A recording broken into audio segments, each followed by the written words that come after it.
सामीन कराम, आप सुन रहे हैं मलिक सफदर हयात की तफ्तीशी दास्तानों के सिलसिले में एक दिलचस्प उर्दू दास्तान जिसका नाम है ताज़ियाना। मुझे उम्मीद है आपको मेरी ये काविश पसंद आएगी। आपने अगर अभी तक मेरा चैनल माय वॉइस सब्सक्राइब नहीं किया तो अभी मेरे चैनल को सब्सक्राइब करके बेल नोटिफिकेशन ऑन कर लीजिए ताकि आने वाली हर नई कहानी की इत्तला बर वक्त आप तक पहुंच सके। एक सुबह मैं थाने में पहुंचा तो पता चला कि दरिया से एक नौजवान औरत की लाश बरामद हुई है। मैंने चंद आदमियों को साथ लिया और फौरन मौके पर पहुंच गया। वहां रात की ड्यूटी वाला एएसआई ज़ाब्ते की कार्रवाई में मसरूफ था। लाश चादर से ढकी हुई एक तरफ पड़ी थी। तमाशाइयों का एक छोटा सा हजूम भी मौके पर मौजूद था। वो बहार का मौसम था और दरिया सुस्त रवि से बह रहा था।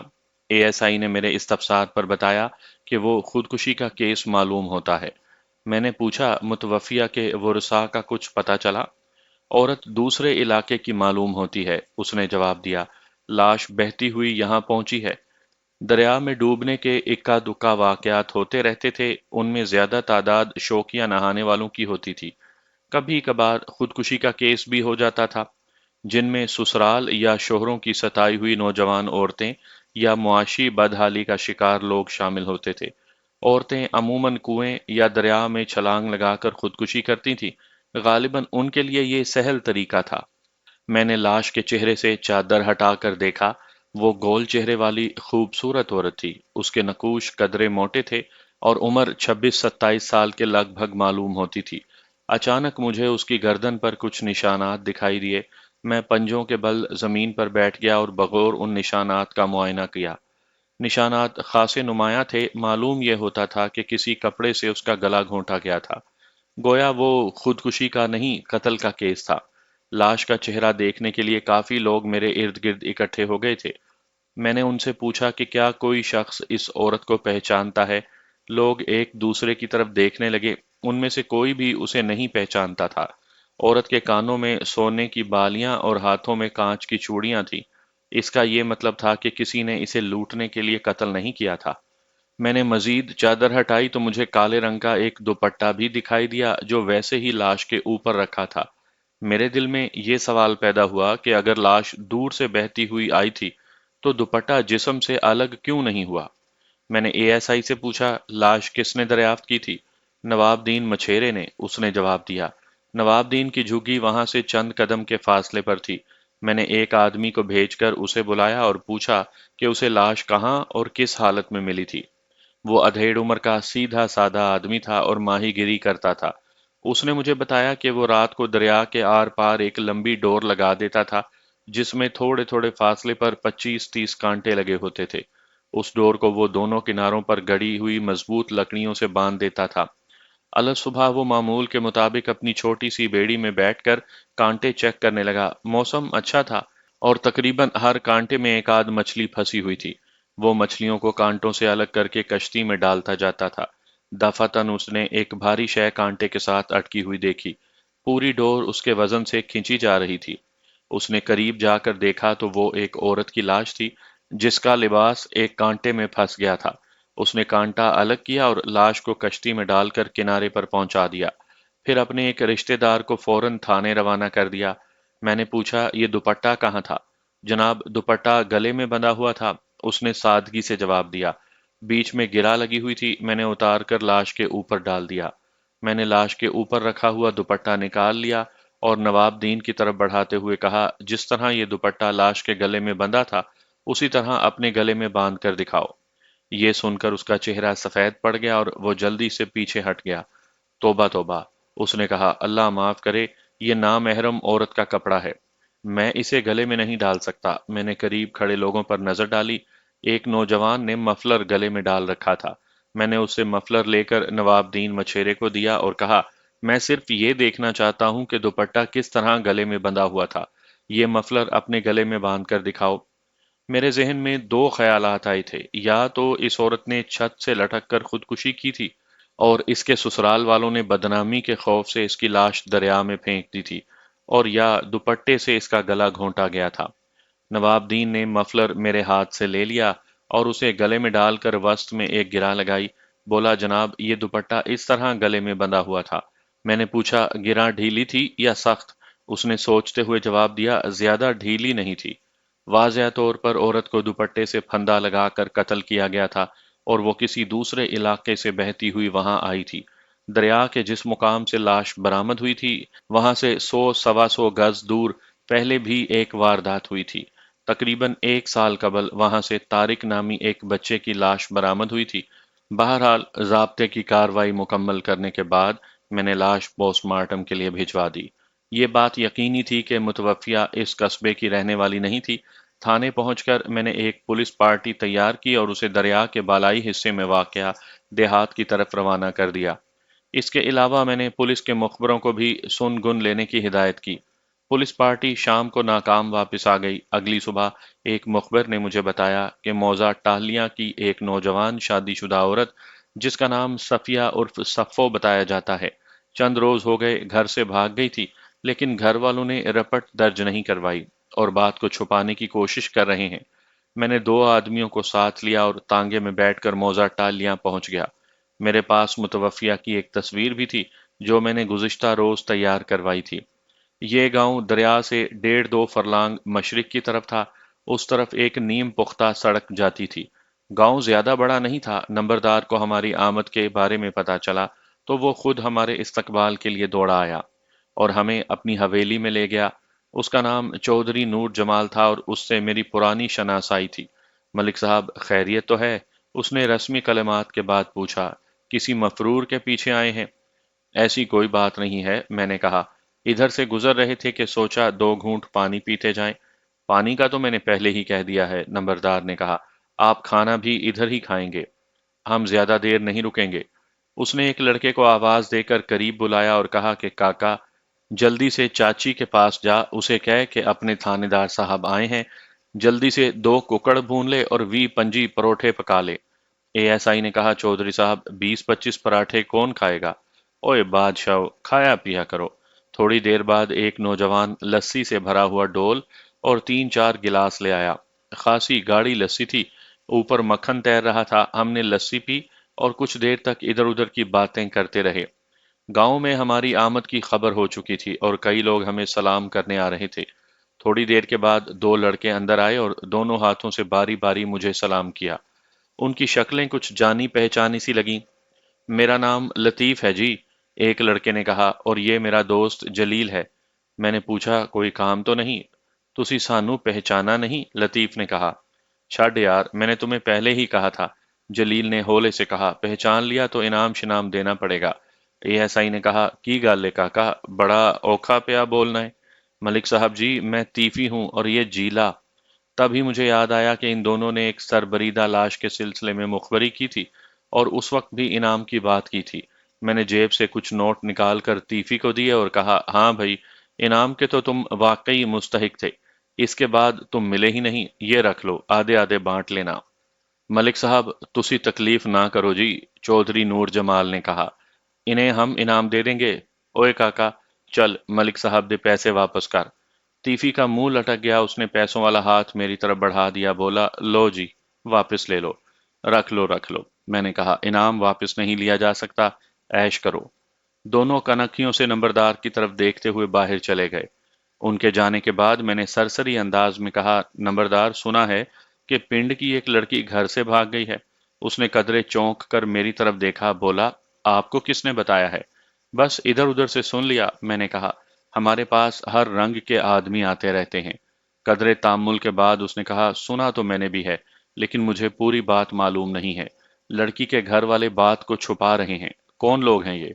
लड़की के ससुर का नाम गुलाम हैदर है, उसने जवाब दिया। बूढ़ा आदमी है, 70-75 साल उम्र होगी। अब उसके पास पैसा आ गया है, जमीन खरीदने की फिक्र में है। उसके बेटे यूनुस को ईरान में नौकरी मिल गई थी, उधर किसी तेल की कंपनी में काम करता था। 3 साल के बाद वापस आया है। सुना है कि आते ही बीवी के साथ झगड़ा हो गया और वो घर छोड़कर चली गई। पहले ये बहुत गरीब लोग थे, इनके घर में कई कई रोज चूल्हा नहीं जलता था। यूनुस की बीवी का नाम क्या है? उसका नाम सफ़ो है। आपने उसे देखा तो होगा? देखा तो जरूर होगा, लेकिन मामला क्या है? मैंने जेब से दरिया में डूबकर हलाक होने वाली औरत की तस्वीर निकालकर उसे दिखाई। जरा ये तस्वीर तो देखो। उसने मेरे हाथ से तस्वीर ली, भवें सुकेड़ कर उसे घूरने लगा। उसके चेहरे पर दम बदम हैरत नमूदार होती जा रही थी। इसे क्या हुआ है? उसने पूछा। क्या ये मर चुकी है? हाँ, इसकी लाश दरिया से बरामद हुई है। क्या ये सफ़ो की तस्वीर है? लगती तो वो ही है, वो उठते हुए बोला। ठहरें, मैं अपनी बीवी से पूछता हूँ। वो अंदर चला गया। एएसआई ने कहा, मालूम होता है कि मसला हल हो गया है। अभी तो सिर्फ शनाख्त का मसला हल हुआ है। मैंने कहा, कत्ल का मसला हल नहीं हुआ। कत्ल खामिद ने किया होगा, और कौन कर सकता है? जब गरीब आदमी के हाथ दौलत आ जाए तो पहली बीवी उसकी नजरों से गिर जाती है। पहली बीवी? मेरा मतलब है, हो सकता है कि उसने उधर किसी ईरानी औरत से शादी कर ली हो। नंबरदार वापस आया और अफसुर्दगी से सर झटकते हुए बोला, ये सफ़ो की तस्वीर है। मेरी बीवी ने इसे पहचान लिया है। बेचारी 3 साल से अपने आदमी का इंतजार कर रही थी। मैंने तस्वीर लेकर जेब में रखी और उठते हुए कहा, फिलहाल किसी से इस बात का जिक्र ना करें, अपनी बीवी से भी कह दें और किसी आदमी को हमारे साथ कर दें। हम सफ़ो के शोहर यूनस से मिलना चाहते हैं। उसने एक लड़का हमारे साथ कर दिया और उसे समझाया कि हमें गुलाम हैदर के घर ले जाए। मलिक साहब, खाना तैयार हो रहा है, उधर से फारिग होकर इधर आ जाएं।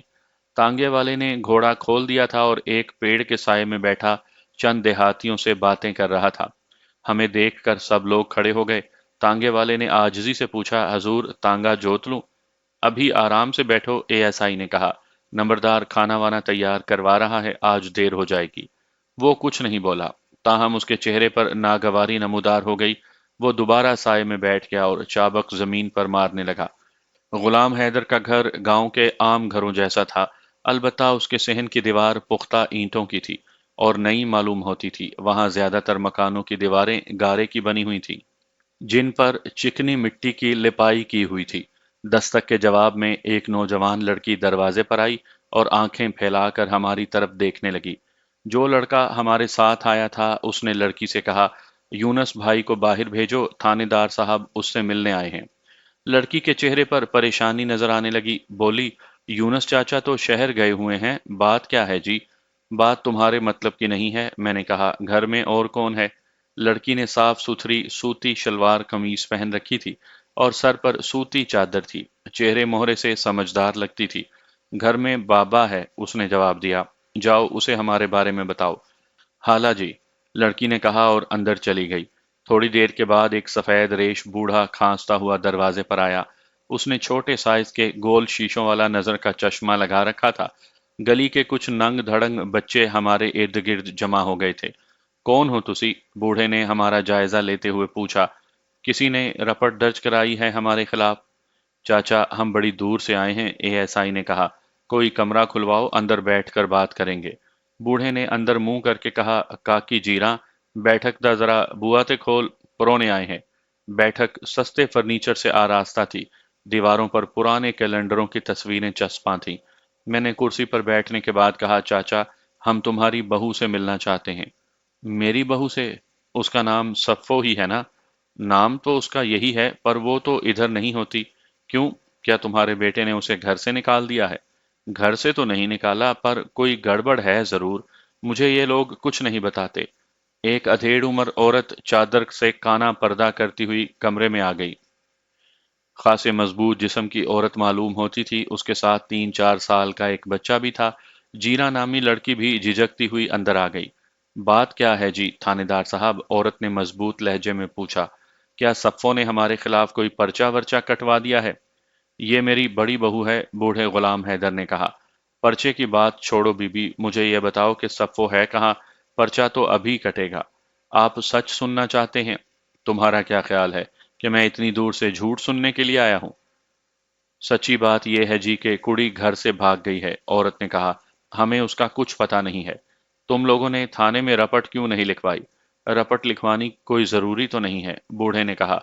बंदे को खानदान की इज्जत का ख्याल भी रखना पड़ता है। ये कब की बात है? सफ़ो को घर से भागे हुए कितने रोज हुए? नी जीरा, जरा हिसाब तेला। जीना कुछ पढ़ी लिखी मालूम होती थी। बोली, आज अंग्रेजी की 27 तारीख है। यूनुस चाचा 22 तारीख को पिंड आया था। सफिया चाची उसी दिन घर से चली गई थी। आज उसे घर से निकले हुए 5वां रोज है। मैंने कहा, वो घर से निकल कर कहाँ गई थी? जीरा की माँ, जिसका नाम बाद में सकीना मालूम हुआ, बोली, हमें क्या पता कहाँ गई थी। अपने घर जाती तो पता चल जाता। उसकी बूढ़ी माँ ने तो रो रो कर बुरा हाल कर लिया है। घर से भागने की वजह क्या थी? हमें क्या पता, सकीना ने जवाब दिया। मेरा देवर 3 साल के बाद घर आया और आते ही बीवी से झगड़ा हो गया। दोनों उधर पिछले कमरे में जाकर कुछ खुसर फुसर करते रहे। फिर यूनस जोर जोर से बोलता हुआ बाहर आया। हमें कुछ पता ही नहीं चला कि बात क्या हुई थी। यूनस कह रहा था कि वो थानेदार साहब, मैं उस रोज से ठीक तरह खाना नहीं खा सका। बूढ़े गुलाम हैदर ने निहायत सफाई से अपनी बहू की बात काटी। पता नहीं किसको हमारे घर की नजर लग गई है। यूनस के आने की सबको बड़ी खुशी थी। उसकी बीवी तो नाचती फिरती थी। उसके तो पैर जमीन पर नहीं टिकते थे। एक हफ्ते से घर सजाने में लगी हुई थी, लेकिन यूनस के आते ही पता नहीं क्या हुआ, दोनों मियां बीवी में झगड़ा हो गया और घर की रौनक का बेड़ा गर्क हो गया। मैंने सकीना से पूछा, जब यूनस पिछले कमरे से बाहर आया तो वो क्या कह रहा था? कहना क्या था जी, बूढ़े ने अपनी बहू को बोलने का मौका नहीं दिया। यही कह रहा था कि ना आता तो अच्छा था। बूढ़ा खासा होशियार शख्स मालूम होता था।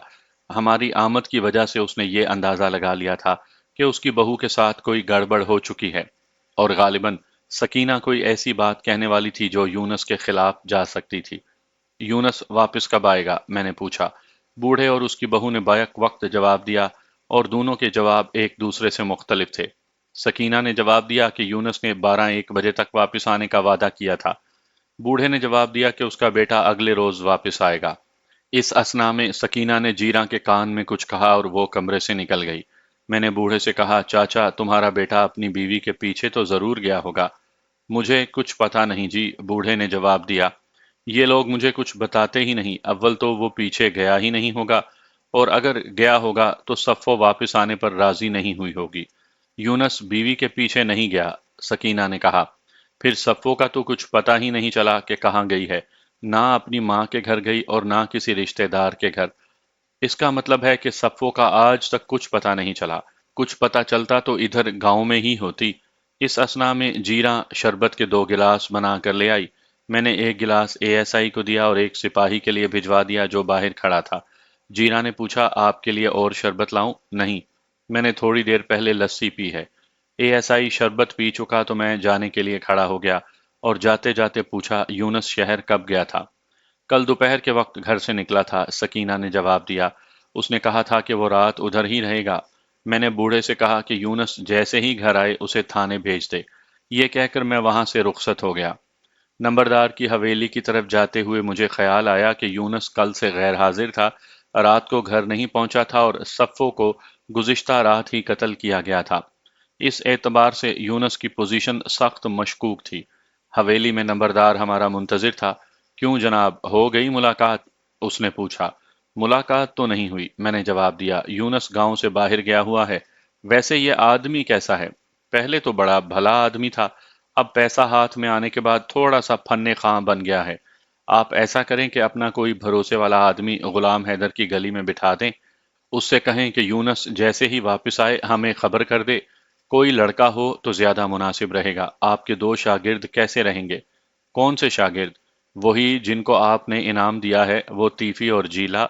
हाँ, वो दोनों खासे होशियार लड़के हैं। उसने दोनों लड़कों को बुलाया और उन्हें समझाकर गुलाम हैदर की गली में भेज दिया। तकरीबन 2 बजे लड़कों ने आकर खबर दी कि यूनस घर पहुंच गया है। मैंने एएसआई को भेजकर उसे नंबरदार की बैठक में बुला लिया। वो 30-32 साल का खासा सोहना जवान था।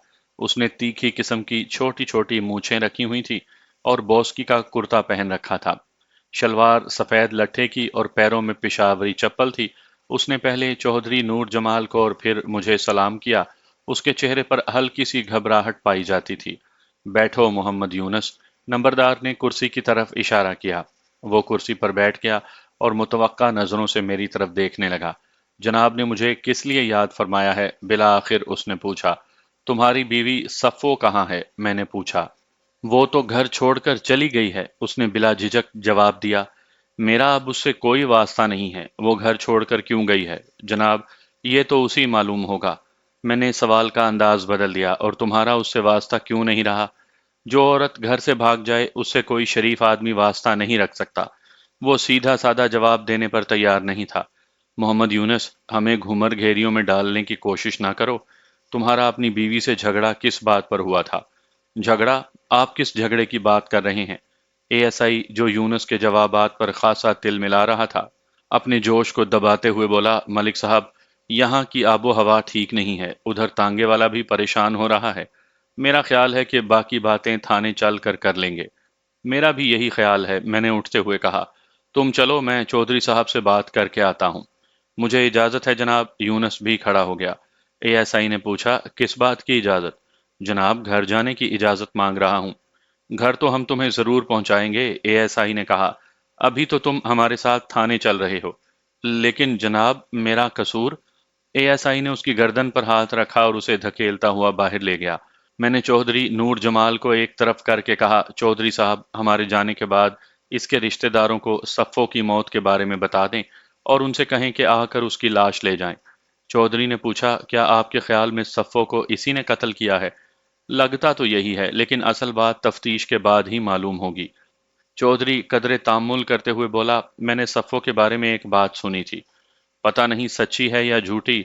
उधर मोचियों का एक लड़का है, बदरदीन उसका नाम है।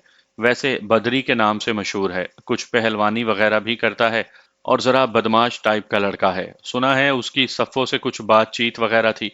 ये बात आपको कहाँ से मालूम हुई है? ये बात मैंने गामी कुम्हार से सुनी थी। उसका बदरी से बहुत मेल मिलाप है। इस बात की तस्दीक जरूरी थी। मैंने एएसआई को रोकने के लिए कहा और सिपाही को एक मुकामी नौजवान के हमरा गामी कुमार और बदरी को बुलाने के लिए भेज दिया।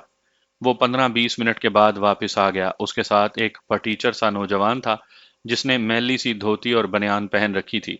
सर उसका घुटा हुआ था और पैरों से नंगा था। उसने आते ही झुककर मुझे सलाम किया और आजिजी से एक तरफ खड़ा हो गया। ये गामी कुम्हार है जनाब, सिपाही ने कहा। बदरी के मुतल्लिक पता चला है कि वो पिंड से बाहर गया हुआ है। मैंने गामी से कहा, सुना है तुम्हारी बदरी बदमाश से बड़ी दोस्ती है। ना जनाब, मैं गरीब कुम्हार सारा दिन भांडे बनाता हूँ, मेरी किसी बदमाश से यारी नहीं है। उसने आजिजी से कहा, मुझे तो मिट्टी गारे से ही फुर्सत नहीं मिलती। तुमने नंबरदार को बदरी और सफ़ो के बारे में क्या बताया था? वो तो जनाब बड़ी पुरानी बात है। एक रोज हम उधर खूह पर बैठे हुए थे। बदरी डंड बैठ के निकालने के बाद उधर नहाने के लिए आया था। नहाने के बाद उसने अपनी और सफ़ो की मोहब्बत का किस्सा सुनाया। कहने लगा कि सफ़ो उससे छुप छुप कर मिलती है। मैंने ये बात चौधरी साहब को बता दी। क्या तुमने कभी सफ़ो को बदरी से मिलते देखा था? ना जनाब, मैंने कभी नहीं देखा। मैं तो सफ़ो को शरीफ औरत समझता हूँ। वो एक मोची को मुंह नहीं लगा सकती। बदरी को तो फड़े मारने की आदत है। मैंने उसे रुखसत कर दिया। बदरी के बारे में पता चला कि वो गांव से बाहर गया हुआ था। नंबरदार ने कहा कि वो बदरी को थाने हाजिर होने की ताकीद कर देगा। हमने यूनुस को साथ लिया और तांगे में रुखसत हो गए।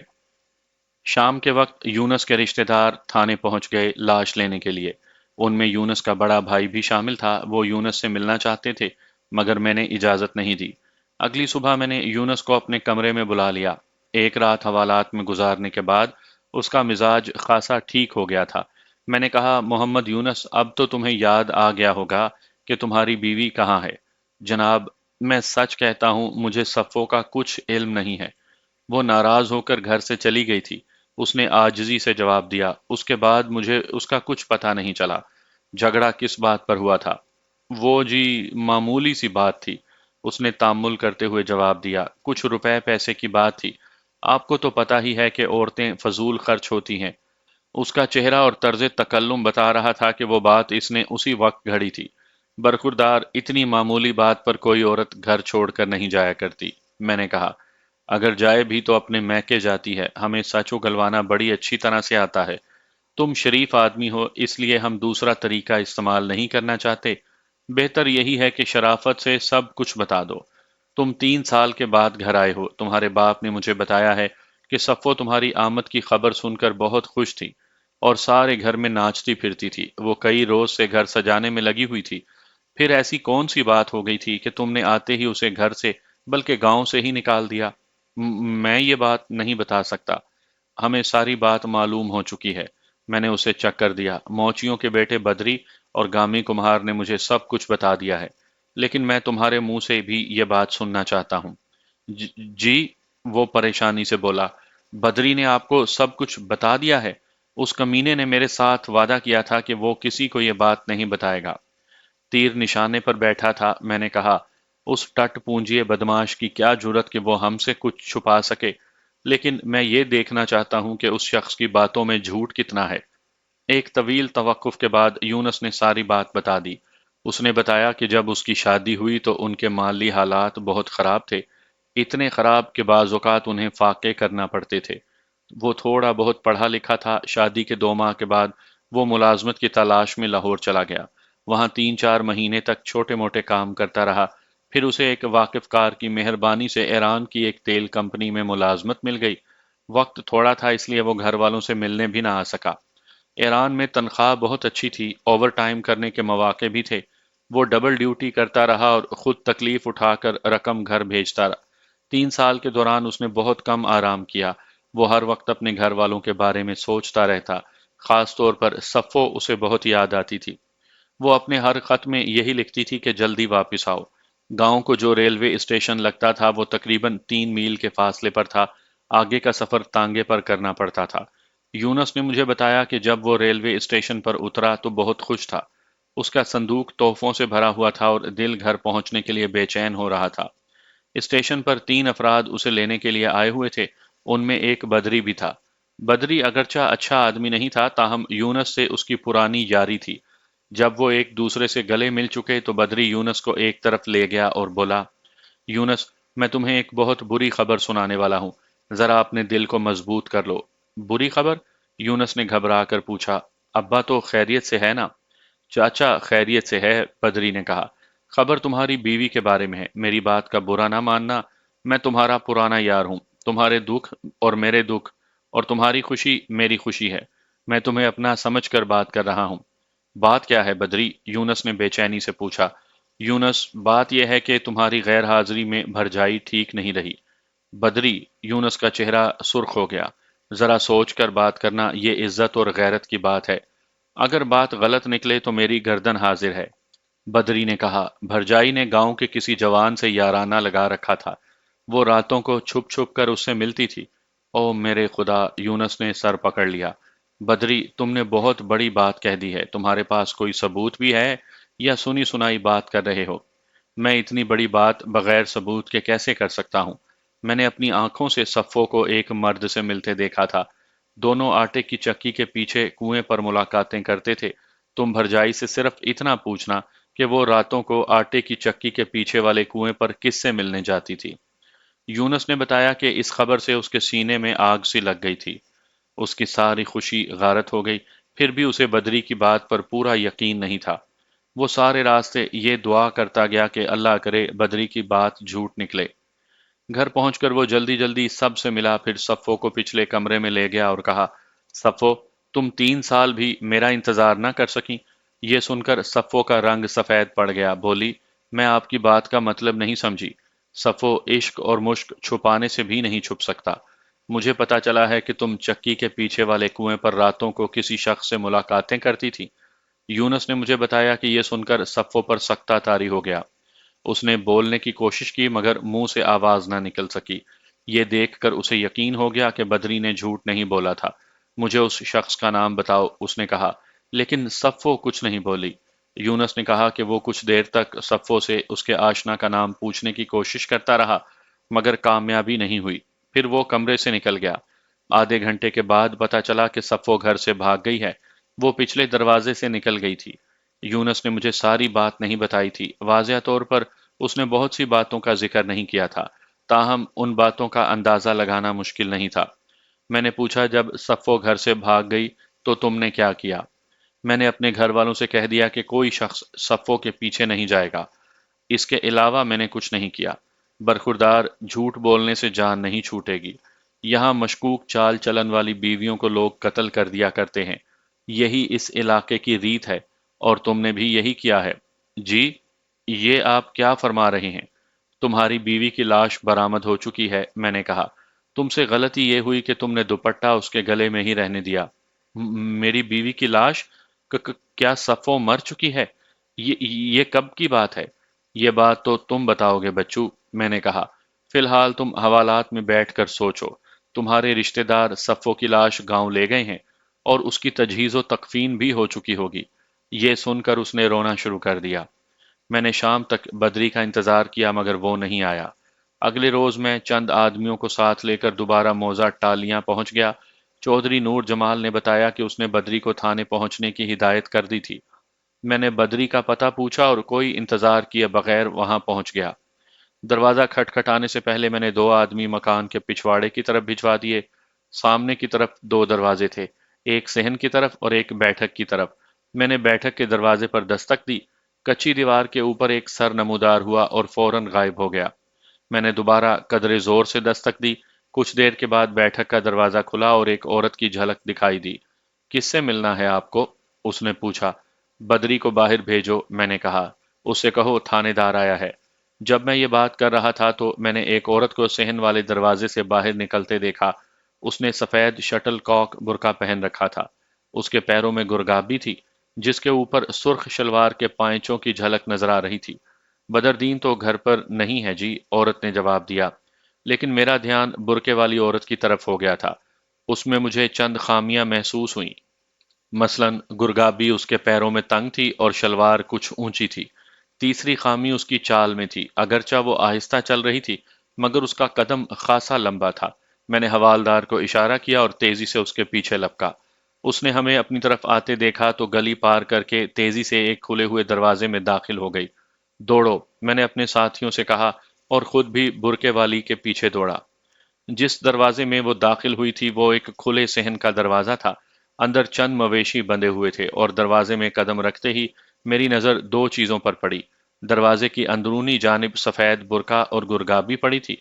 दूसरी तरफ एक नौजवान जिसने सुर्ख शलवार पहन रखी थी, सामने वाली दीवार फांद रहा था। मैंने सिपाहियों को गली की तरफ भगाया और दौड़ते दौड़ते रिवॉल्वर निकाल कर एक हवाई फायर किया। सुर्ख शलवार वाला बदरी था। वो मेरी वार्निंग की परवाह किए बगैर गली में कूद गया। गारे की बनी हुई वो दीवार ज्यादा ऊंची नहीं थी। मैं दीवार के ऊपर चढ़ा और गली में कूदते ही एक और हवाई फायर किया। बदरी गली में दौड़ता चला जा रहा था। अभी वो गली के सिरे से कुछ उधर ही था कि दूसरी तरफ सिपाही नमूदार हुआ। बदरी घबरा कर वापिस मुड़ा और एक और दीवार फांदने की कोशिश की। सिपाही तेजी से उसके करीब पहुंचा और उसकी टांग पकड़कर झटका दिया। वो धब से गली में गिरा, लेकिन आदमी बड़ा जीदार था। गिरते ही खड़ा हो गया और बड़ी फुर्ती से सिपाही को ऐसा धोबी पटका मारा कि वो चारों शाने चित हो गया। तब मुझे नंबरदार की बात याद आई कि बदरी पहलवानी भी करता था। सिपाही उसके मुकाबले में खासा कमजोर था। फायरिंग और शोर की आवाज सुनकर गांव वाले भी घरों से निकल आए थे। कुछ नौजवानों ने बदरी को घेरने की कोशिश की, मगर वो कबड्डी के दांव लगा रहा था और चिकनी मछली की तरह हाथों से निकल जाता था। इसी असना में मैं भी उसके सर पर पहुंच गया। रुक जाओ बदरी, मैंने चीख कर कहा, वरना मैं गोली मार दूंगा। उसे रुकना ही पड़ा। हवालदार ने उसके हाथों में हथकड़ी डाल दी। जिस सिपाही को उसने धोबी पटका मारकर गिराया था, उसने आते ही चंद करारे हाथ जमा दिए। मंजर वैसे अजीब था। बदरी ने टखनों से ऊंची सुर्ख जनाना शलवार पहन रखी थी और पैरों से नंगा था। खासा मजबूत नौजवान था। थानेदार साहब, मुझे किस जुर्म में पकड़ा गया है? उसने गर्दन फुलाकर पूछा। मैं शरीफ आदमी हूँ। हवालदार ने उसे गिरेबान से पकड़कर कहा, तुम्हारा पहला जुर्म यह है कि तुम बुर्का पहनकर चोरी की नीयत से पराए घर में घुसे थे। मैंने एक सिपाही से कहा, जाओ उधर से इसका बुर्का और गुरगाबी उठा लाओ।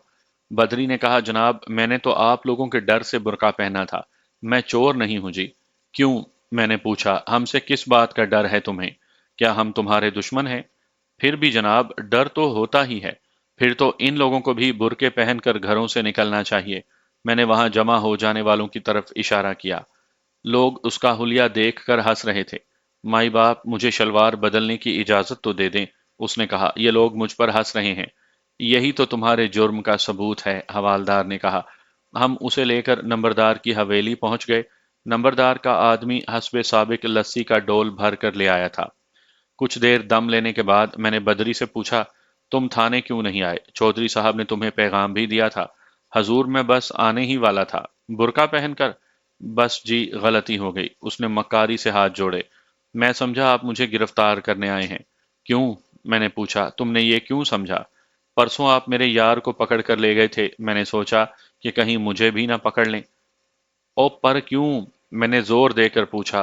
क्या जुर्म किया है तुमने? जुर्म तो कोई नहीं किया, मैं जरा वहमी बंदा हूं। वहम तो हम तेरा थाने में जाकर निकालेंगे, एएसआई ने कहा। यहाँ तू सीधी बात नहीं करेगा। जनाब, बात है ही कोई नहीं, मैं तो हर बात बताने को तैयार हूँ। आप जो चाहें पूछें। मैंने पूछा, यूनुस को तूने क्या बताया था? किस बारे में? उसने अनजान बनने की कोशिश की। उसकी बीवी सफ़ो के बारे में। मैंने झूठ नहीं बोला था। वो थोड़ा सा घबराया। जो हकीकत थी वो ही बताई थी। वो हकीकत हम भी सुनना चाहते हैं। जनाब, वो क्या कहते हैं कि मरने के बाद किसी की बुराई नहीं करनी चाहिए। मैंने नंबरदार से पूछा, हवेली में कोई खाली कमरा होगा? यही कमरा खाली कर देते हैं, उसने कहा। आप आराम से अपनी कार्रवाई करें। चौधरी साहब, मैं शरीफ आदमी हूँ, बदरी ने आजिजी से कहा। जरा मेरी सिफारिश कर दें। ओए, शरीफ आदमी अड़ी नहीं किया करते, नंबरदार ने कहा। बंदे दा पुत्र बन के सारी बात बता दे। मलिक साहब जो सवाल करें उसका सीधा जवाब दे। हजूर, बात जरा पर्दे वाली है, उसने कहा। आप लोग जरा बाहर चले जाएं, मैं मलिक साहब को सब कुछ बता देता हूँ। नंबरदार ने सख्त नजरों से उसे घूरा और अपने आदमियों समेत उठकर बाहर चला गया। हजूर, बात सिर्फ इतनी है कि सफ़ो का किसी से याराना था। वो रात को खूह पर उससे मिला करती थी। मैंने ये बात यूनुस को बता दी क्योंकि वो मेरा लंगोटिया यार है। इससे ज्यादा और कोई बात नहीं। उस आदमी का नाम क्या है जिससे सफ़ो मिला करती थी? मैं उस आदमी को नहीं जानता। ओए, इसका क्या मतलब है? गांव में तो हर शख्स एक दूसरे को जानता है। क्या वो गांव का आदमी नहीं है? होगा तो गांव का ही, पर मैंने उसकी शक्ल नहीं देखी। मैंने हवालदार को इशारा किया। उसने बदरी की गर्दन पर जोरदार हाथ जमाया। ओए, तूने आदमी को देखे बगैर एक शरीफ लड़की पर इल्जाम लगा दिया। तुझे कोड़े पड़ने चाहिए, मैंने कहा। मलिक साहब, उसको तो फांसी पर लटका देना चाहिए, हवालदार ने कहा। यह उस मासूम लड़की का कातिल है। थानेदार साहब, मैं बिल्कुल बेकसूर हूं जी। मैंने जो कुछ देखा था वो बता दिया। ओए, फिर वही बात। क्या देखा था तूने? आदमी की शक्ल तो तूने देखी नहीं। हो सकता है कि वो उसका मामा हो, चाचा हो या भाई हो। तूने देखे बगैर अपने यार का घर उजाड़ दिया। लड़की अपनी जान से गई, तुझे मैं सजा दिलाए बगैर नहीं छोड़ूंगा। अगर तेरे जैसे बदमाश लोगों की बहू बेटियों की निगरानी करने लगे तो फिर किसी की इज्जत भी महफूज नहीं रह सकती। चलो इसको थाने ले चलो, वहां चल के इसका दिमाग ठीक करेंगे। मलिक जी, ठहर जाओ, मैं आपको सारी बात सच सच बता देता हूँ। हवालदार ने एक और हाथ उसकी गर्दन पर जमाया, बोला, ओए, अभी कोई सच बाकी है? मैंने जी एक शरीफ आदमी की इज्जत की खातिर असल बात छुपाई थी, लेकिन अब मैं कुछ नहीं छुपाऊंगा। अच्छा, चलो असल बात भी सुन लेते हैं। उसने बताया कि चंद माह कबल वो आटे की चक्की के पास से गुजर रहा था कि उसने कुएं की तरफ से किसी आदमी के बोलने की आवाज सुनी। वो रात का वक्त था और खेतों में गहरी तारीकी थी, और आवाज सुनकर उसके कान खड़े हो गए। फिर उसने किसी औरत की आवाज भी सुनी। वो कमाद की ओट में चलता हुआ आगे बढ़ा और एक पेड़ के नीचे जा ठहरा। मर्द की आवाज जानी पहचानी थी। उसने आवाज पर कान लगाए। वो फतेह मोहम्मद पटवारी की आवाज थी। बदरी थोड़ा सा और आगे बढ़ा। तारीकी में उसे फतेह मोहम्मद के अलावा एक औरत का हयोला भी दिखाई दिया। वो सर झुकाए चुप खड़ी थी। फतेह मोहम्मद पटवारी उसे किसी बात पर डांट रहा था। बदरी के दिल में ख्याल आया कि वो फतेह मोहम्मद के घर की कोई औरत थी जो नाराज होकर उधर आ गई थी। लेकिन जब फतेह मोहम्मद ने उसे सफ़ो बेटी कहा तो बदरी के कान खड़े हो गए। वो कह रहा था, सफ़ो बेटी, शरीफ बहू बेटियों को ऐसी हरकत नहीं करनी चाहिए। वो जो कोई भी है उसे भूल जा। आज के बाद इस तरह घर से कदम ना निकालना। तेरा आदमी परदेश में धक्के खाता फिर रहा है और तू यहाँ ऐसी हरकतें कर रही है। अगर किसी ने तुझे देख लिया तो सारे गांव में तेरा नाम बदनाम हो जाएगा, और यूनुस तो तुझे जिंदा नहीं छोड़ेगा। चाचा, मैं वादा करती हूँ कि आइंदा इधर नहीं आऊंगी, सफ़ो ने कहा। तूने मुझे बेटी कहा है तो बेटी समझकर ही मेरी पर्दापोशी करना। चल, मैं तुझे घर छोड़ाऊं, फतेह मोहम्मद ने कहा। बदरी ने कहा कि दोनों के जाने के बाद उसने कुएं के आसपास चल फिर कर देखा, मगर वहां उसे कोई बंदा दिखाई न दिया। मैंने उसे हवालदार की तहवील में छोड़ा और नंबरदार के एक आदमी को साथ लेकर फतेह मोहम्मद पटवारी के घर पहुंच गया। हमारी दस्तक के जवाब में एक अधेड़ उम्र औरत ने दरवाज़ा खोला। वो एक सेहतमंद और खुश इखलाक औरत थी। बाद में पता चला कि वो फतेह मोहम्मद पटवारी की बीवी आमना बीबी थी। रस्मी कलमात के बाद उसने मुझे बैठक में बिठाया और मेरे इस्तफसार के जवाब में बताया कि उसका शोहर सरकारी काम के सिलसिले में तहसील हेडक्वार्टर गया हुआ है। वापसी कब तक होगी, मैंने पूछा। उम्मीद है कि 5-6 बजे तक आ जाएंगे, मैंने उठने का इरादा करते हुए कहा। तो फिर मैं चलता हूँ, कल किसी वक्त आ जाऊंगा। آپ غالباً صفوں کے بارے میں بات کرنے آئے ہیں۔ اس نے مجھے چونکا دیا۔ اس کے لب و لہجے سے اندازہ ہوتا تھا کہ وہ پڑھی لکھی اور خاندانی عورت تھی۔ میں نے پوچھا، آپ کو کیسے پتا چلا کہ میں صفوں کے بارے میں بات کرنے آیا ہوں؟ اس نے سادگی سے جواب دیا، ایک نہ ایک دن تو یہ بات کھلنی ہی تھی کہ صفوں نے ہمارے گھر میں پناہ لی تھی۔ جی؟ میں نے حیرانی سے کہا، صفوں نے آپ کے گھر میں پناہ لی تھی؟ یہ کب کی بات ہے؟ ملک صاحب، اگر صفوں زندہ ہوتی تو میں یہ بات چھپانے کی کوشش کرتی، مگر اب چھپانے کا کوئی فائدہ نہیں۔ وہ بیچاری منو مٹی تلے دب چکی ہے۔ اس کے ظالم شوہر نے اسے مار کر ہی دم لیا۔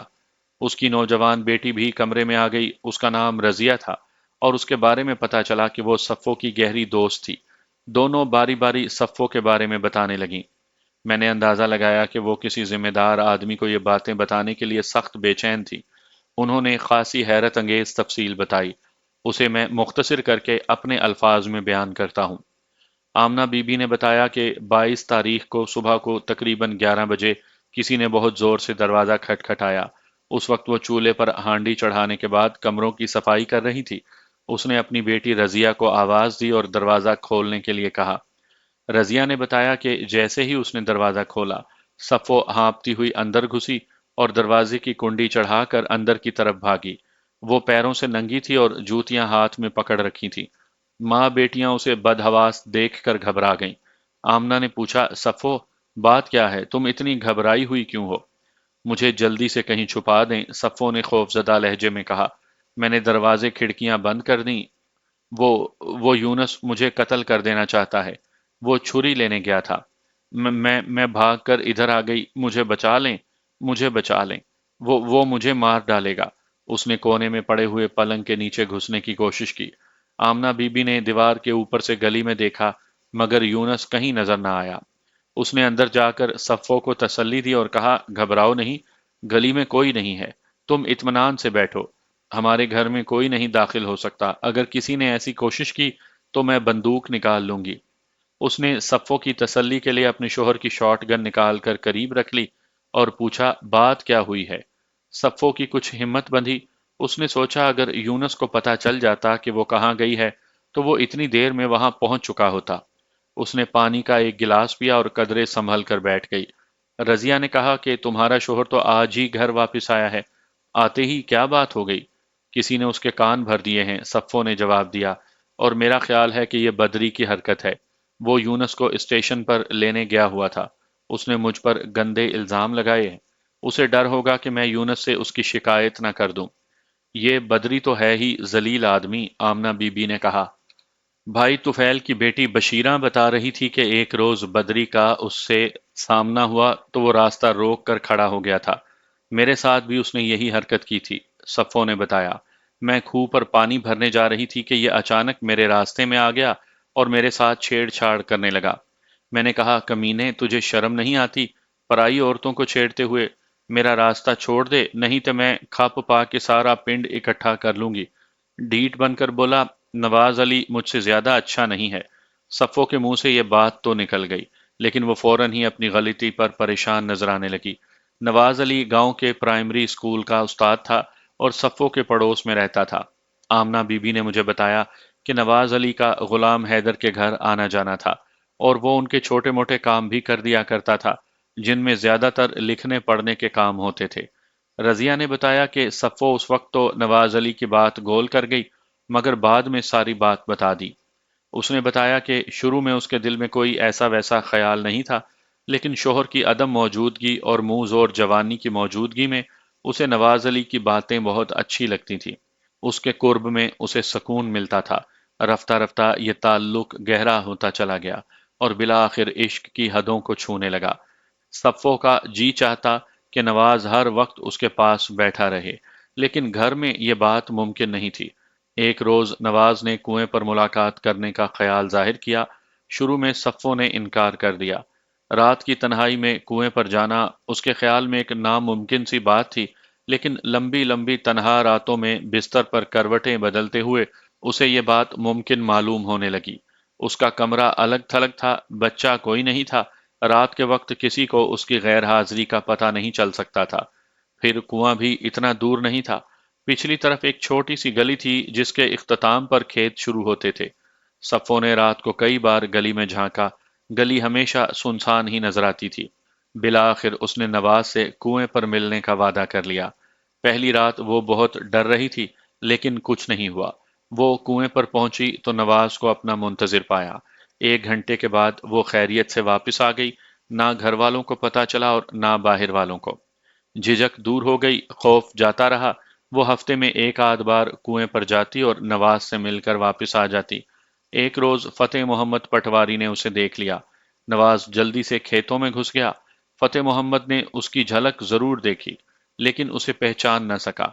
उसने इस बारे में कोई तजस्सुस न किया और सफ़ो को समझा बुझा कर घर भेज दिया। सफ़ो अपने वादे पर कायम रही और दोबारा कुएं पर नहीं गई। लेकिन उसे ये बात मालूम नहीं थी कि बदरी ने फतेह मोहम्मद पटवारी की बातें सुन ली थीं। अगर उसे ये बात पहले मालूम हो जाती तो वो अपने बचाव की कोई तदबीर सोच लेती।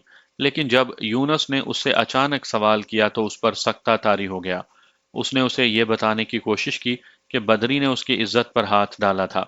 उसके राज को राज रखने की कीमत तलब की थी। लेकिन उसने बदरी को झिड़क दिया और धुतकार दिया था, और बदरी ने इस बात का बदला लिया था। सफ़ो ये सारी बातें अपने शोहर को बताना चाहती थी, मगर उसकी जबान ने साथ न दिया। वो गुंग हो गई थी। उसकी खामोशी से यूनुस को यकीन हो गया कि बदरी की एक एक बात सच थी। सफ़ो ने आमना बीबी को बताया कि यूनुस ने उसे खामोश देखकर उसके बाल मुट्ठी में जकड़ लिए और चीख कर बोला, बता, कौन है वो तेरा यार? तू किस से छुप कर मिलती थी? मुझे उसका नाम बता। मैं तुझे जिंदा नहीं छोड़ूंगा, जल्दी बता। आज मैं तेरा फैसला करके छोड़ूंगा। मैं परदेश में मुशक्कत करता रहा और तू यहाँ यारियां लगाती रही। बता उसका नाम।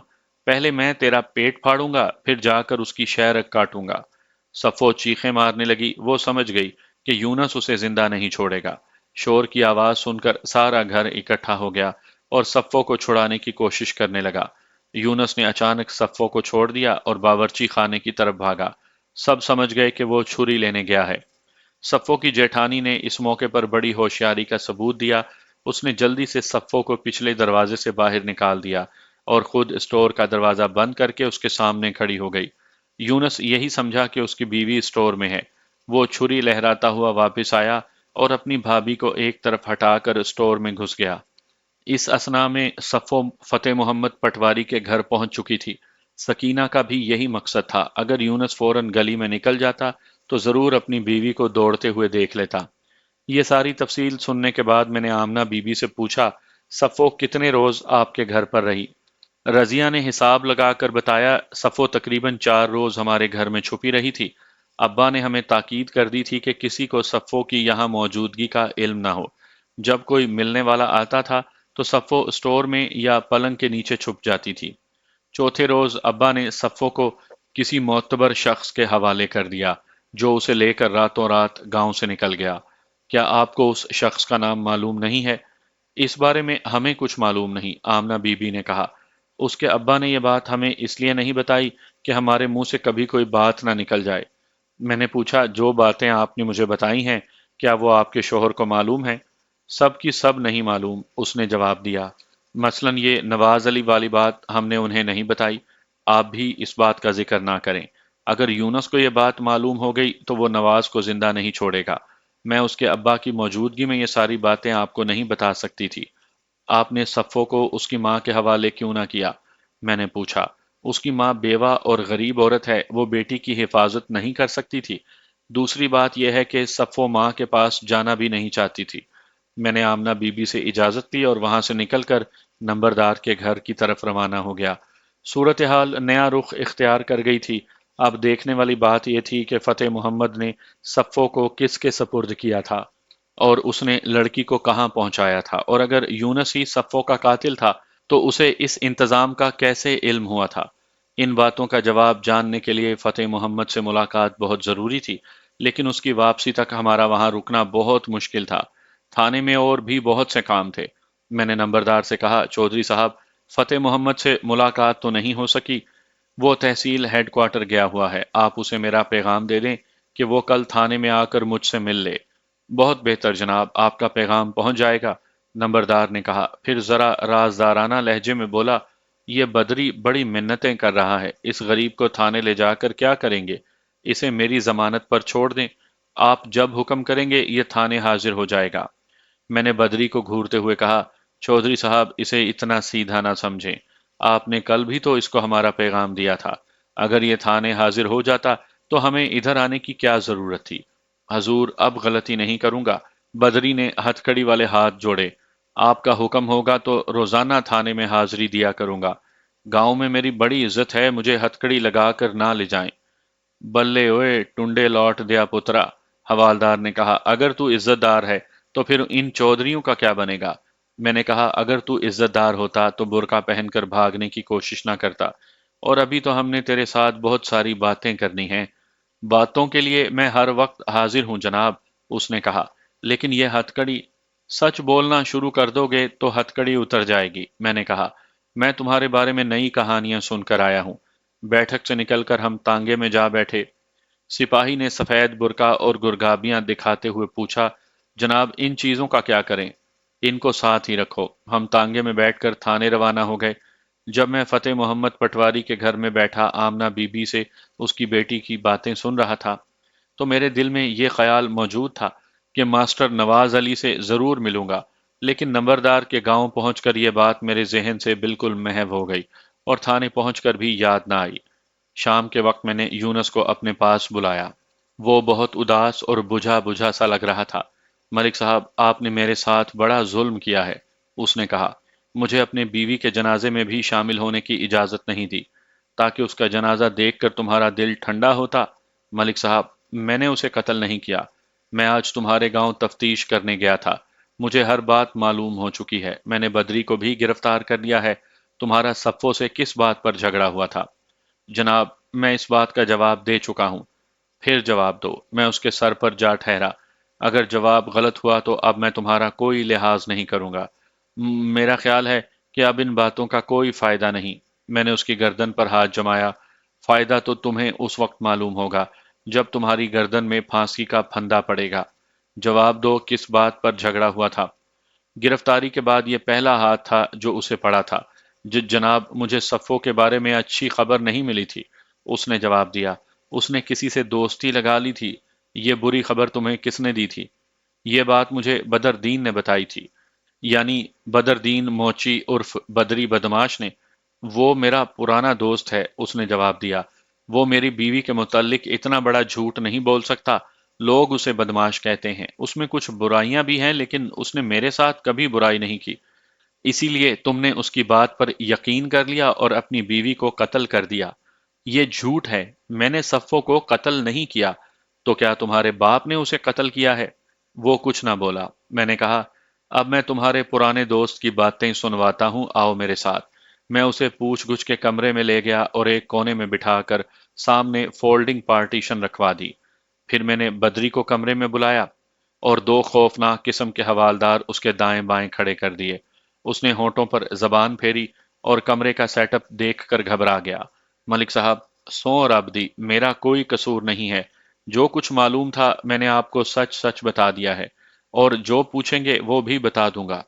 بچو، تیری شرافت کو تو میں ابھی نچوڑتا ہوں، میں تجھ سے کچھ باتیں پوچھنا چاہتا ہوں، سچ بولنا اور جلدی بولنا، اگر جھوٹ بولا یا جواب دینے میں دیر کی تو پھر تیری فریاد سننے والا کوئی نہیں ہوگا۔ میں سچ بولوں گا جناب، اور اسی میں تیری بہتری بھی ہے۔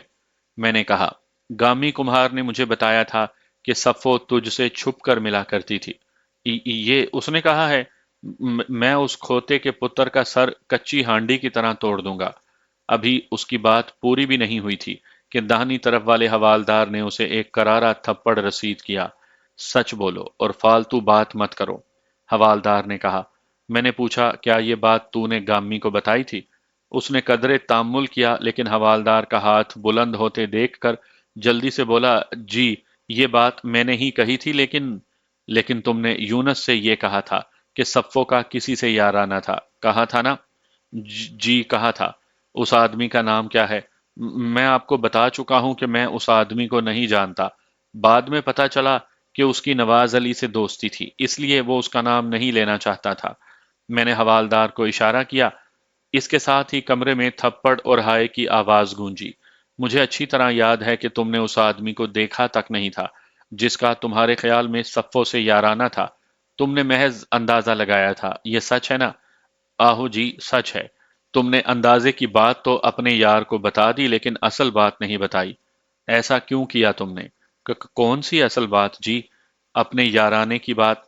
وہ تو وہ تو میں نے جھوٹ بولا تھا۔ میرا صفوں سے تو کوئی یارانہ نہیں تھا۔ میں نے آگے بڑھ کر اسے ٹھوکر رسید کی، پھر کہا تم نے یونس سے یہ کہتے ہوئے اس کی بیوی پر تہمت لگائی تھی کہ اس کے دکھ تمہارے دکھ اور اس کی خوشی تمہاری خوشی ہے، لیکن ایک کمہار بچے کے سامنے اس کی بیوی کی عزت اچھالی اور یہ کہا کہ اس کا تمہارے ساتھ یارانہ ہے۔ مجھ سے غلطی ہو گئی جناب، مجھے معاف کر دیں۔ پارٹیشن کے پیچھے بیٹھا ہوا یونس سخت پیچ و تاب کھا رہا تھا۔ اگر اس کا بس چلتا تو وہ بدری کے ٹکڑے کر دیتا۔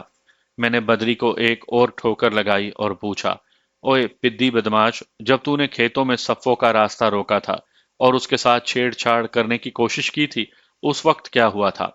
جناب، میں نے تو صفوں کا راستہ نہیں روکا تھا۔ میں نے حوالداروں کو اشارہ کیا، ایک نے دائیں طرف سے اور دوسرے نے بائیں طرف سے تھپڑ مارا۔ بدری زور سے چلایا، ہائے میں مر گیا۔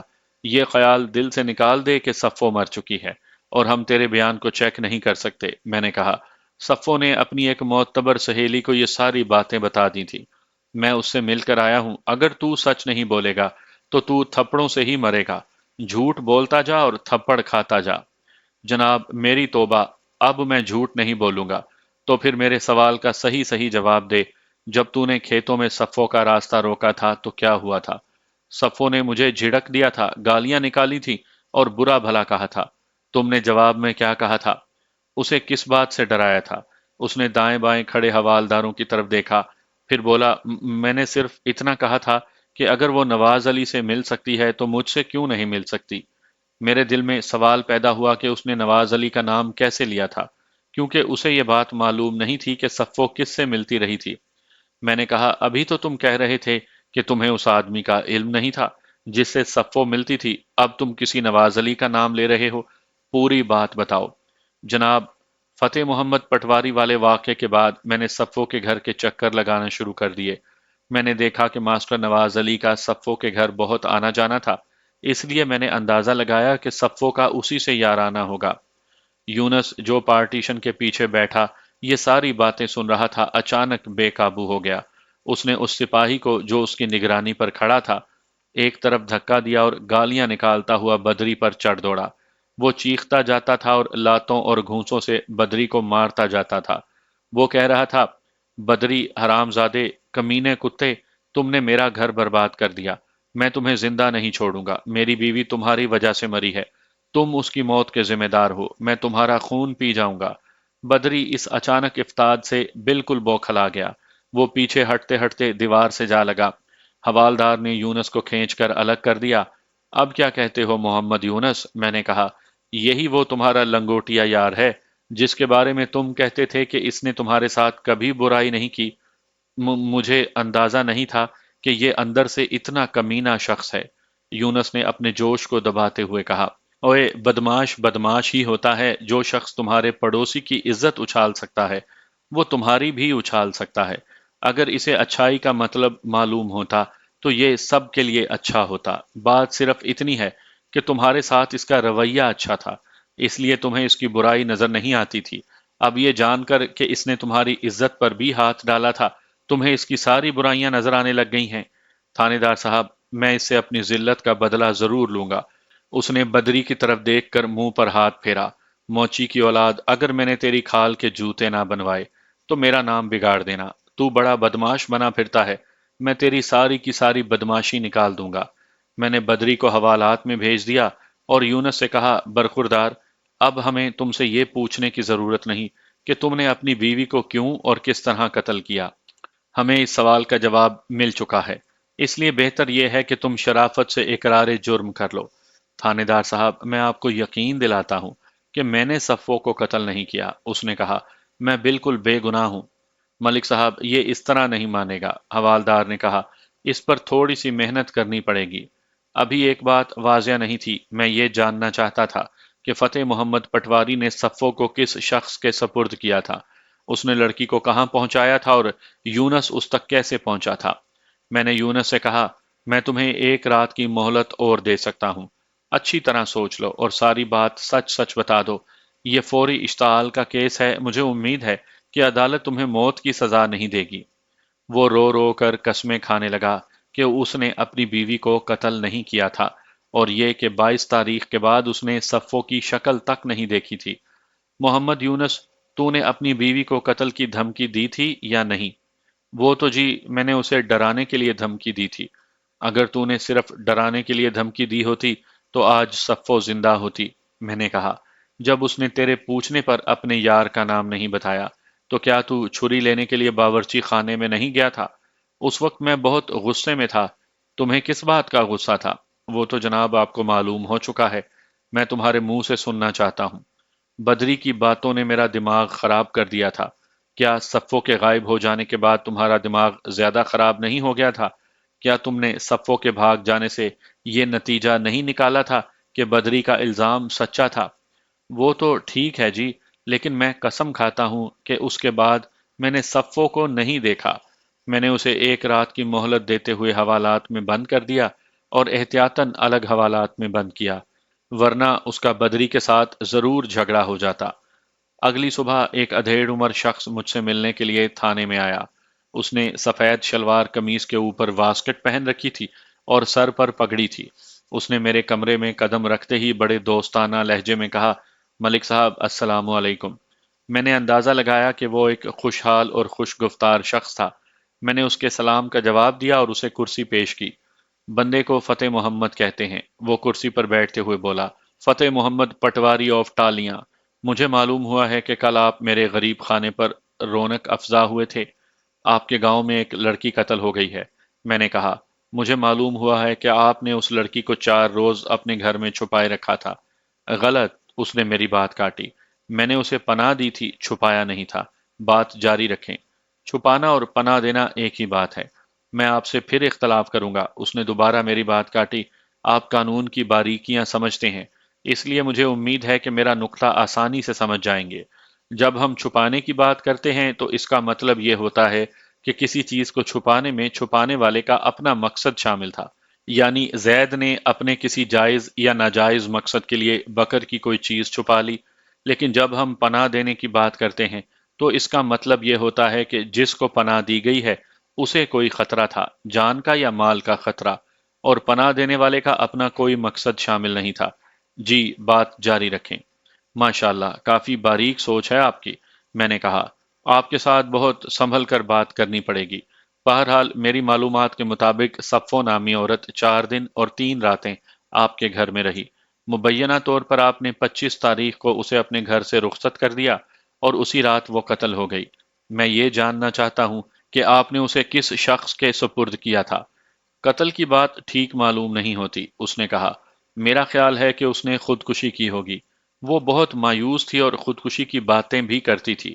اس کا کہنا تھا کہ وہ دنیا کے کسی بھی حصے میں محفوظ نہیں رہ سکتی۔ اس کا شوہر کسی نہ کسی روز اسے ضرور قتل کر دے گا، اس لیے وہ دہشت میں زندگی گزارنے کے بجائے خودکشی کو بہتر سمجھتی تھی۔ یہ آپ نے بجا کہا ہے کہ اس نے 22 تاریخ کو ہمارے گھر میں پناہ لی تھی۔ نادان لڑکی کو میں نے سمجھایا بھی تھا کہ وہ اپنے خاوند کی امانت میں خیانت نہ کرے۔ میں نے ایک رات اسے ڈانٹا بھی تھا اور اس نے میرے ساتھ وعدہ بھی کیا تھا کہ وہ دوبارہ ایسی حرکت نہیں کرے گی، لیکن میرا خیال ہے کہ وہ باز نہیں آئی۔ کسی نے اسے دیکھ لیا تھا اور اس کے خاوند کو خبر کر دی تھی۔ آپ سے وعدہ کرنے کے بعد وہ دوبارہ کنویں پر نہیں گئی تھی، میں نے کہا۔ لیکن جس رات آپ نے اسے ڈانٹا تھا اس رات بدری نے آپ کی باتیں سن لی تھی۔ وہ قریب ہی موجود تھا اور چھپ کر آپ کی باتیں سنتا رہا تھا۔ یونس کے پاس اس نے چغلی کی تھی۔ اس نے آنکھیں پھیلائی، بولا، اس کا مطلب یہ ہے کہ آپ کافی تفتیش کر چکے ہیں۔ جب اس لڑکی نے میرے گھر میں پناہ لی تو میں نے اسے بہت سمجھایا اور اسے خاوند کے گھر بھیجنے کی کوشش کی۔ میں چاہتا تھا کہ 4 آدمیوں کو بیچ میں ڈال کر میاں بیوی میں صلح کروا دی جائے، لیکن صفو مطمئن نہیں تھی۔ وہ بار بار یہی کہتی تھی کہ یونس اسے زندہ نہیں چھوڑے گا، اور اس کا خدشہ ٹھیک ہی معلوم ہوتا تھا۔ میرے پڑوس میں ایک شخص منشی رجب علی نام کا رہتا ہے، آڑت کا کاروبار کرتا ہے، بھروسے کا آدمی ہے، میرے ساتھ اس کی اچھی بات چیت ہے۔ मैंने उसे एतमाद में लेकर सफ़ो का मसला उसके सामने रख दिया। उसने भी यही कहा कि सफ़ो को उसके खाविन के हवाले करना ठीक नहीं, वो मौका मिलते ही उसके टुकड़े कर देगा, मगर मैं ज़्यादा दिनों तक लड़की घर में नहीं रख सकता था। ये बात छुपी हुई नहीं रह सकती थी। मुंशी रजब अली का सरगोदा में भी ठिकाना है। मैंने उससे कहा कि वो सफ़ो को फ़िलहाल सरगोदा ले जाए। वो राज़ी हो गया। मैंने सफ़ो से बात की, उसने भी कोई एतराज़ नहीं किया। 25 तारीख को हमने सफ़ो को सरगोदा भिजवाने का इंतज़ाम किया। मेल ट्रेन 9:30 बजे कस्बे से रवाना होती है। हमने निहायत राजदारी के साथ सफ़ो को रात के 8:30 बजे तक तांगे में सवार करवाया। मुंशी रजब अली की बेटी साबरा और उसके 12 साला बेटे अमजद को उसके साथ कर दिया। तांगे वाला भरोसे का आदमी था, उसे हमने कोई बात नहीं बताई। वो उन्हें मुंशी के घर की औरतें ही समझा होगा। बहरहाल हम उन्हें रवाना करने के बाद मुतमईन हो गए। हम यही समझते रहे कि सफ़ो सरगोदा पहुंच गई होगी, लेकिन 2 रोज़ के बाद जब आप तफ्तीश करने हमारे गांव पहुंचे और सफ़ो की खबर मशहूर हुई तो हम परेशान हो गए। मैं मुंशी रजब अली को साथ लेकर फौरन सरगोदा पहुंचा। वहां मुंशी की बेटी साबरा ने हमें बताया कि सफ़ो स्टेशन तक उनके साथ थी, लेकिन जब ट्रेन आई तो वो इधर उधर हो गई और ट्रेन में सवार नहीं हुई। आपको तो मालूम ही है कि ट्रेन वहां एक आध मिनट से ज्यादा नहीं रुकती। जब ट्रेन चल पड़ी तो साबरा ने खिड़की से सर निकाल कर बाहर देखा। उसका ख्याल है कि उसने सफ़ो को बाहर प्लेटफॉर्म पर किसी मर्द के साथ खड़े बातें करते देखा था। मैंने हैरानी से कहा, फतेह मोहम्मद साहब, आपने इतनी अहम बात हमें क्यों नहीं बताई? मलिक साहब, कमाल है, उसने अपने मखसूस अंदाज में कहा, बात तो मैं आपको बता चुका हूँ। ये तो हम अपनी कोशिश से आपको बात बताने पर मजबूर कर रहे हैं। आपको ये बात फौरन बतानी चाहिए थी। इससे कोई फर्क ना पड़ता, आप सफ़ो को जिंदा ना कर सकते। वैसे ताखीर दानिस्ता नहीं हुई। आप 2 दफ़ा आए और मैं दोनों दफ़ा गांव से बाहर था। अगर कल आपका पैगाम ना भी मिलता तो आज मैं आपके दरबार में ज़रूर हाजिर होता। बात उसकी माकूल थी, सफ़ो जिंदा नहीं हो सकती थी। मैंने कहा, मैं मुंशी की बेटी से मिलना चाहता हूँ। अगर आज ही मिलना चाहते हैं तो सरगोदा चले जाएं, मैं उसका पता लेकर आया हूँ। उसने जेब से एक कागज़ निकाल कर मुझे दिया। अगर जल्दी ना हो तो 2 दिन ठहर जाएं। मुंशी ने मुझे बताया था कि साबरा परसों वापस आ जाएगी। मैंने 2 दिन ठहरना ही मुनासिब समझा। साबरा बीबी नुमायां कद काठ की एक मजबूत औरत थी। मेरे इस्तफसार पर उसने भी वही कहानी सुनाई जो मैं फतेह मोहम्मद पटवारी की जबान से सुन चुका था। सफ़ो रेलवे स्टेशन तक उसके साथ थी। जब ट्रेन प्लेटफॉर्म पर पहुंची और वो जल्दी से जनाने डब्बे की तरफ बढ़ी तो सफ़ो अचानक गायब हो गई।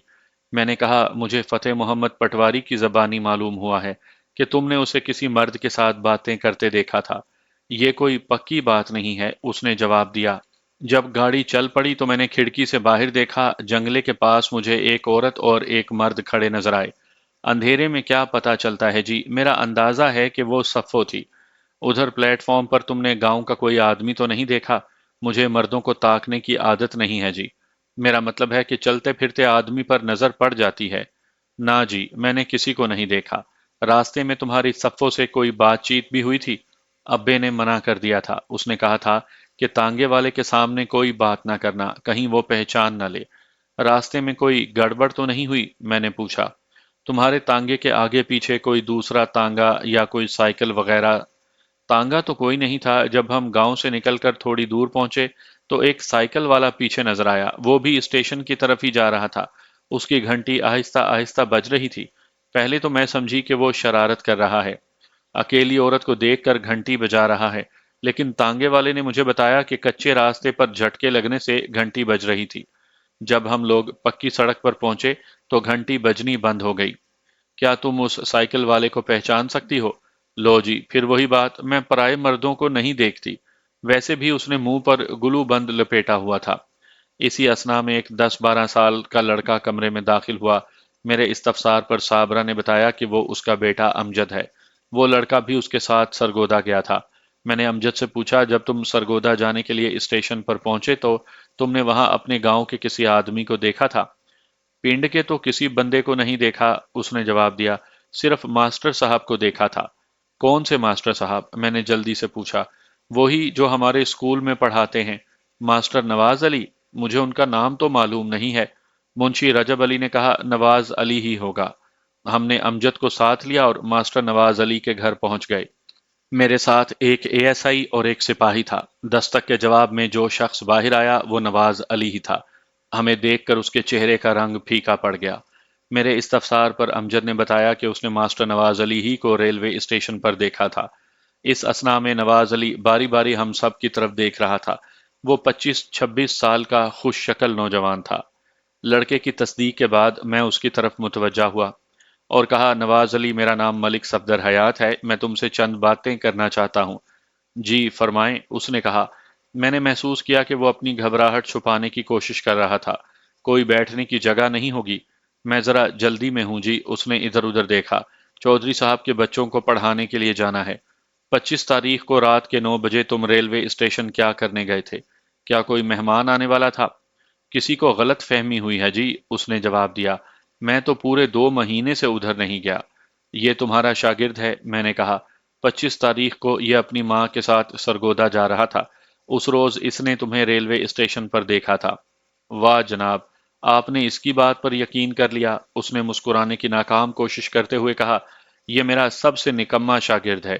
یہ تو گھوڑے اور گدھے میں بھی تمیز نہیں کر سکتا۔ اوئے، کیوں جھوٹ بولا تم نے؟ ماسٹر صاحب، میں نے آپ کو سلام بھی کیا تھا، امجد نے کہا۔ آپ اس وقت جنگلے کی پچھلی طرف کھڑے تھے، آپ کے پاس سائیکل بھی تھی۔ اوئے، میں نے تیرے سلام کا جواب دیا تھا؟ جواب تو نہیں دیا تھا آپ نے، تو پھر تم کیسے کہتے ہو کہ وہ میں ہی تھا؟ ماسٹر نواز علی نے بات تو بڑی ہوشیاری کی تھی، مگر وہ یہ بات کہہ کر پھنس گیا تھا۔ اس کے سوال سے یہ بات ظاہر ہو رہی تھی کہ اس نے دانستہ امجد کے سلام کا جواب نہیں دیا تھا، تاکہ بعد میں اس بات کو اپنی عدم موجودگی کا جواز بنا سکے۔ میں نے سوچا، اسے یہ بات کیسے معلوم ہوئی کہ لڑکے کو سلام کا جواب نہیں دیا گیا تھا؟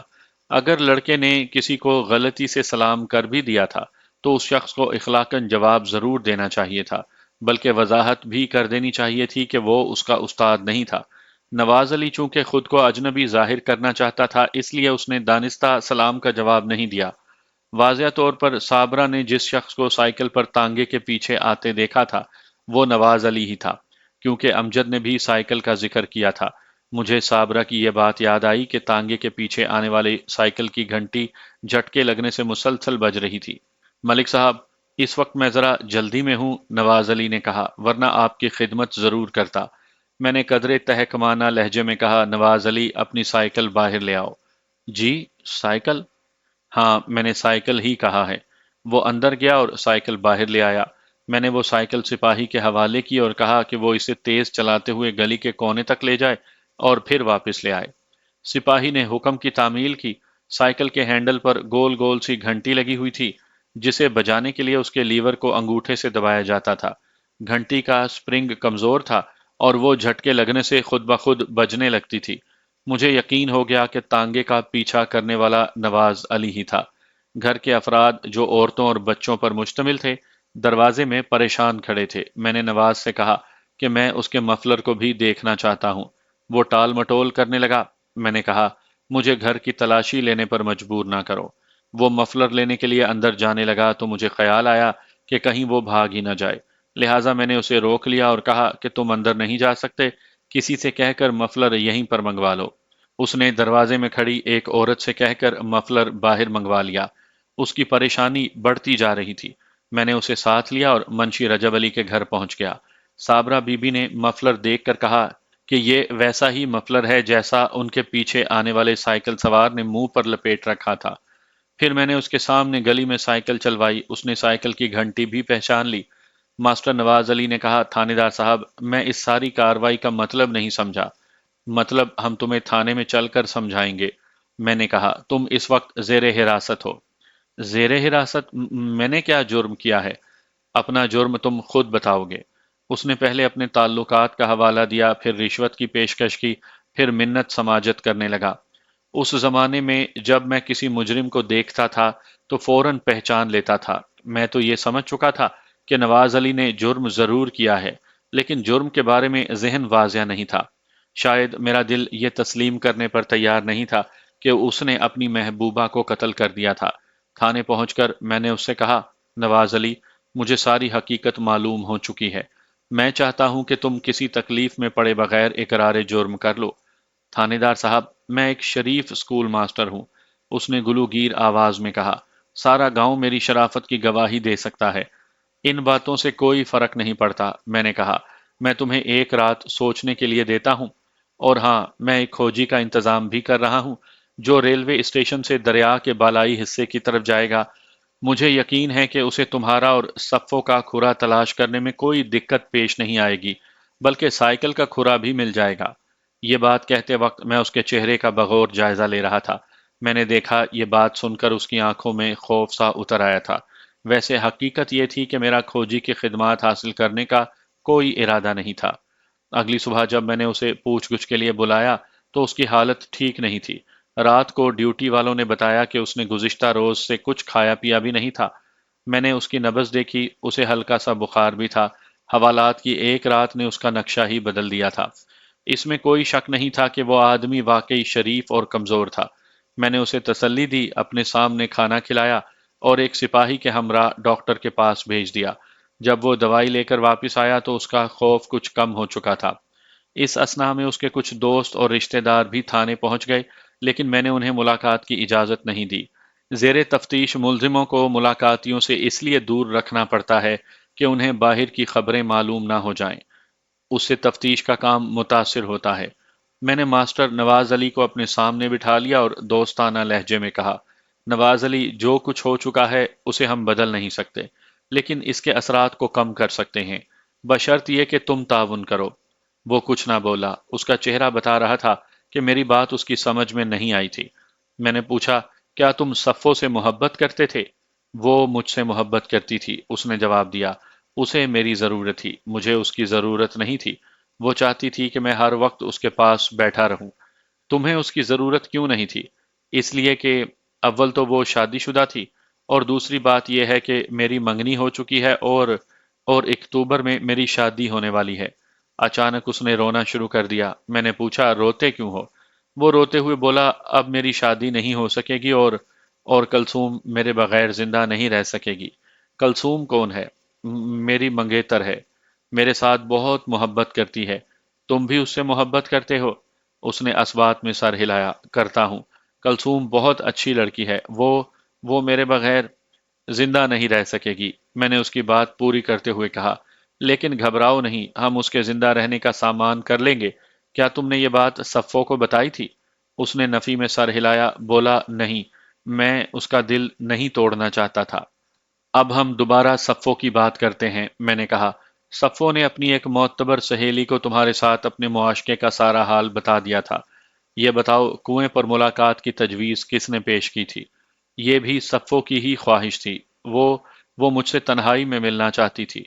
ख्वाहिशों की बात छोड़ो, ये बताओ कि कुएं पर मुलाकात की तजवीज़ किसने पेश की थी? तजवीज़ तो मेरी ही थी, लेकिन इसके बावजूद तुम ये समझते हो कि तुम्हें सफ़ो की ज़रूरत नहीं थी? सर, थोड़ा बहुत लगाव तो हो ही जाता है, उसने जवाब दिया। शोहर की तवील गैर हाजिरी के बायस सफ़ो बहुत ज्यादा तन्हाई महसूस करने लगी थी। इसी वजह से उसने मुझ में दिलचस्पी लेना शुरू कर दी। मैंने पूछा, तुम्हें यह कैसे पता चला कि सफ़ो रेलवे स्टेशन जा रही है? रवानगी से थोड़ी देर पहले मुझे सफ़ो का एक रुका मिला था। उसने लिखा था कि वो तांगे पर स्टेशन जा रही है, और ये कि मैं उसे स्टेशन पर मिलूं। रुका मेरा एक शागिर्द लाया था। मैं साइकिल पर तांगे के पीछे रवाना हो गया। स्टेशन पर तुम्हारी उससे क्या बातचीत हुई थी? उसने कहा था कि उसका शोहर बहुत गुस्से में है, और हम दोनों को कत्ल करने का फैसला कर चुका है, लिहाजा मुझे गांव छोड़कर कहीं चले जाना चाहिए। उसे अपने बचने की कोई उम्मीद नहीं थी। उसे यकीन था कि वो कभी न कभी जरूर यूनुस के हत्थे चढ़ जाएगी। ये सुनकर मेरे जहन में कत्ल का महरिक वाजिया हो गया। जब तक सफ़ो जिंदा थी, नवाज अली की अपनी जान खतरे में थी। वो ही उसका नाम अपने शोहर को बता सकती थी। मैंने पूछा, दरिया पर क्या हुआ था? नवाज अली ने अचानक मेरे पैर पकड़ लिए और रोते हुए बोला, थानेदार साहब, मैं बिल्कुल बेगुनाह हूँ। सफ़ो जिंदा नहीं रहना चाहती थी। मैंने मैंने उसे बचाने की बहुत कोशिश की थी, मगर उसने दरिया में छलांग लगा दी। मैं उसके लिए कुछ न कर सका। मैंने उसे गिरेबान से पकड़कर सीधा किया और उसके मुंह पर 2 थप्पड़ मारे। वो रोना भूल गया और खौफ से आंखें फैलाकर मेरी तरफ देखने लगा। सफ़ो ने तुम्हें अपना समझते हुए मदद के लिए बुलाया था, मैंने उसके गिरेबान को बल देते हुए कहा, लेकिन चूंकि तुम्हें उसकी जरूरत नहीं थी, इसलिए तुमने उसे दरिया पर ले जाकर कत्ल कर दिया। تمہیں ڈر تھا کہ وہ تمہارا یعنی اپنے آشنا کا نام یونس کو بتا دے گی اور یونس تمہیں قتل کر دے گا، لہذا تم نے اپنے جرم کی واحد گواہ کو قتل کر دیا۔ وہ تھر تھر کانپنے لگا، اس میں مزاحمت کی ہمت نہیں تھی۔ تھوڑی دیر بعد اس نے اقرار جرم کر لیا۔ میں نے یونس اور بدری کو بھی کمرے میں بلا لیا اور یونس سے کہا، یہ ہے تمہاری بیوی کا قاتل، لیکن سچ پوچھو تو اصل قاتل تم ہو۔ اگر تم ان دونوں کو قتل کی دھمکی نہ دیتے تو یہ واردات رونما نہ ہوتی۔ اس نے تمہارا کام آسان کر دیا ہے۔ بدری نے کہا، جناب اب میرے لیے کیا حکم ہے؟ تم دونوں چھٹی کرو۔ جناب مجھے تو آپ نے مار مار کر الو بنا دیا ہے۔ بدری نے کہا، میں نے تو آپ سے پہلے ہی کہا تھا کہ میں بے قصور ہوں۔ حوالدار نے کہا، اوئے چمار کی اولاد، دوست کی عزت پر ہاتھ ڈالنے والا بے قصور نہیں ہوتا۔ ان دونوں کو ضابطے کی کارروائی کے بعد رخصت کر دیا گیا۔ نواز علی کو میں نے قتل عمد کے الزام میں بند کر کے پرچہ کاٹ دیا۔ تفصیلی پوچھ گچھ کے دوران اس نے بتایا کہ وہ صفو کی موت کو خودکشی کا رنگ دینا چاہتا تھا۔ دریا کے کنارے اس نے موقع پاتے ہی دوپٹے سے صفو کا گلا گھونٹنا شروع کر دیا۔ اس کا ارادہ یہ تھا کہ گلا گھونٹنے کے بعد وہ دوپٹے کی گرہ کھول دے گا اور صفو کے بے جان جسم کو دریا میں پھینک دے گا، لیکن جب اس نے دوپٹے کو گرہ لگا کر گلا گھونٹنا شروع کیا تو صفو مزاحمت کرنے لگی۔ دونوں کشمکش کرتے ہوئے دریا کے کنارے پہنچ گئے اور صفو پانی میں گر گئی۔ نواز علی نے اسے پکڑنے کی بہت کوشش کی مگر کامیاب نہ ہو سکا، اور یہی چیز اس کے خلاف ثبوت بن گئی۔